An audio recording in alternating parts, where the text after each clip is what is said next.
Hi everyone, this is Justin Witte, and this is his Spirit, Strength, and Hope. Yes, I wrote my second book, The Shadowed Soul, which I'm currently rewriting, about overcoming mental illness through Jnana Yoga. I have a chapter on schizophrenia. One of the true stories I use that I think lots of Americans have seen is the movie A Beautiful Mind. And one of the things I point out in my chapter on schizophrenia, which I've dealt with psychosis and more of a schizoaffective disorder.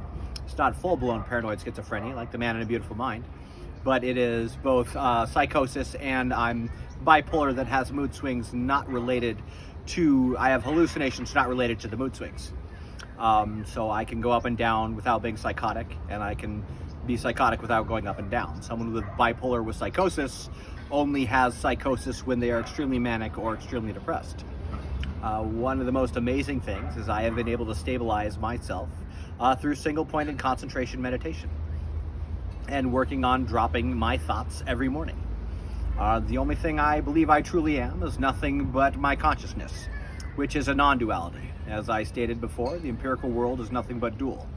Hot, cold, bitter, sweet, pleasure, pain, at the most fundamental levels, matter and antimatter. The thing that has gotten me into Hinduism is that it goes very well with modern science, and especially things like quantum physics. And quantum physics are one of the few things that truly addresses all of the paradoxes in this empirical world. But I have been able to get off all psych meds by single-pointed concentration meditation. And I have been on such psych meds as clozaril, which is very difficult to be on. You have to have a blood test once a week for 6 months while you're on it. Then once every other week for the next 6 months, then once a month for the rest of your life. And that is so your white blood cell count won't go down too low and you won't die in the middle of the night. I have been on almost every psych med there is in the PDR. Things like Zyprexa, Depakote, lithium, every antipsychotic and mood stabilizer up until the current day. Maybe there's some newer ones I haven't been on, but I was only able to be on those kind of things because I was on SSDI. And the federal government makes it so if you're on SSDI, you really can't have a life. The biggest political lie in U.S. history was the welfare queen. There is no such thing as a welfare queen. Being on welfare is not a life of luxury. I was on that only to afford my medical bills, and I hated being on it. The government even made me pay, 20-something thousand bucks in order to get off, because they signed a contract that they said they did not want to hold up to. But today I'm making more than most Americans, just not much for a San Franciscan. I still need to work my way up there. But I do full-time accounting, corporate accounting. And I've written 2 books, which I was also functional illiterate several years ago, so about 10 years ago. I've gotten a degree in philosophy, and it was nothing but figuring out my own inner mind and my own inner workings that got me into philosophy. I would say Sigmund Freud is more of a philosopher of the mind than a psychologist. But what I've really come to believe in is the neuroplasticity of the human brain and daily meditations and exercises that I've learned through Vedanta, which is a type of Hinduism that's most similar to Buddhism and goes very well with modern science. I consider myself more Vedantan than anything. But what I did recently even with a medication they put me on for epilepsy called primidone, which is a barbiturate, it made me very psychotic. And I was hallucinating because I wasn't on any of my antipsychotics. If you saw that movie, A Beautiful Mind, you would realize that those medications are meant to do one thing: retard thought patterns. They keep us from thinking. And a lot of people that are bipolar or schizophrenic can be very intelligent, like myself. And those medications really keep us from our intellectual capacities. But one of the most amazing things is I've been able to stabilize myself by emptying my mind completely every morning. And even when I was on that primidone recently, I started hearing and saying things that weren't there. It was more of an illusion state, but I stopped by the hospital and they wanted to put me on Zyprexa and keep me on the primidone. I said, no, I do not want to gain 100 pounds. Last time I was on Zyprexa, I gained 100 pounds. I'm 20 years older now. I would probably gain 200 pounds, being that I'm 43 now instead of 20. And it does nothing but make you extremely stupid. That's what it's meant to do, is retard your thought patterns. That's what Zyprexa does. It blocks dopamine in the brain, and dopamine is a chemical for thought. what happens to either a paranoid schizophrenic or someone with bipolar is the dopamine levels go up. With bipolar, it's also GABA that shoot through the roof, and things like serotonin. But with a paranoid schizophrenic, it's more just dopamine and the frontal lobes of the brain that cease to function properly. But I have been able to stabilize myself and not deal with psychosis by constantly emptying my mind every morning for 45 minutes. That's what I do every morning before I do anything. I just put on a white noise app and time it so the raindrops are over. And I know when the raindrops are over, I'm done. The 6th chapter of the Bhagavad Gita will tell you exactly how to meditate this way. I'd say don't worry about the posture. Don't worry about when I tried to focus on the perfect sitting stance and my hands and breathing perfectly, just put it all up here in your third eye of wisdom is what it is. Open your mind to what is true and what is reality.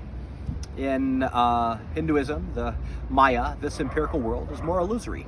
It's not necessarily false in any way, but there's paradox after paradox after paradox. The first cause. Aristotle justified that as the unmoved mover. That in itself is just language relativity to justify a paradox. And in the empirical world of nothing but relativistic truths and duality, which the first concepts of relativity come from Hinduism, and the first concepts of duality come from Hinduism as well, which has been verified in the modern day. I have been able to see this world for what it is and see my illusions for what they are. I empty my mind every morning daily and get to the point of what I truly am, not either my body or my mind. I am just nothing. I am nothing but that consciousness. As I've said before, almost every 7 years, every cell in your body is replaced. And 10 out of every 11 cells in your body is nothing but bacteria. So who are you and what are you? That's what I try and figure out every morning. And if there's one thing I disagree with anyone about any 12-step program, is self-knowledge avails us nothing. The only thing it's about is self-knowledge. The only thing I can truly know is myself. Ibn Arabi said it best, one of the greatest Sufi mystics of all time. He who knows himself forgets the world. He who knows the world forgets himself. If we're always looking out there for the answers, we don't truly find out what controls us and what we value, what notifies us.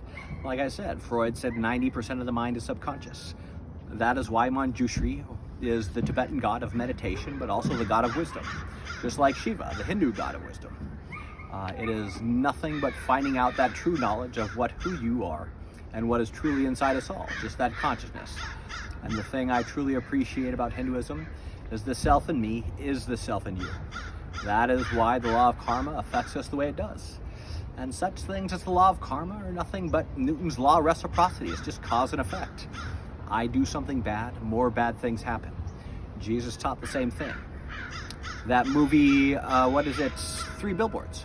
Everyone thought it was some great brand new movie with some new idea. The lady's child gets killed and she blames the sheriff.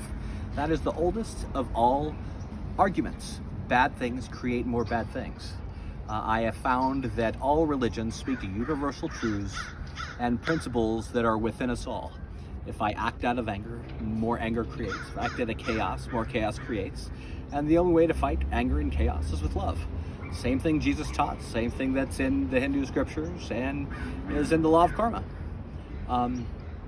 Today, I am a very happy person who has only found it by self-reflection and looking within and realizing there is only one person in my life that needs to change for the better, myself. If I want perfection, I accept everyone in this world as nothing but my perfect teacher. You are perfect the way you are because God created you for this reason. And the paradox of life, as in the law of karma and even the theory of evolution. The theory of evolution states any life that loses its ability to learn and adapt becomes extinct. Life's about learning. If we don't learn, we suffer. So one thing I've learned is this world, you and everyone in it, is nothing but perfection and my perfect teacher. I am here to grow and learn from the better. The paradox is, I believe that's how it should be for you too. But that is up to you. If you're looking to know more, read The Shadowed Soul. I will be republishing it soon. I have a chapter on schizophrenia, depression, ADD, anxiety and PTSD, and epilepsy and autism. I also have my main theory of the mind, which I show how similar I am to everyone. As, what was her name? Maya Angelou. one of my favorite African American feminists said quite well, "We are more alike than unalike. Nothing human can be alien to me." Thank you.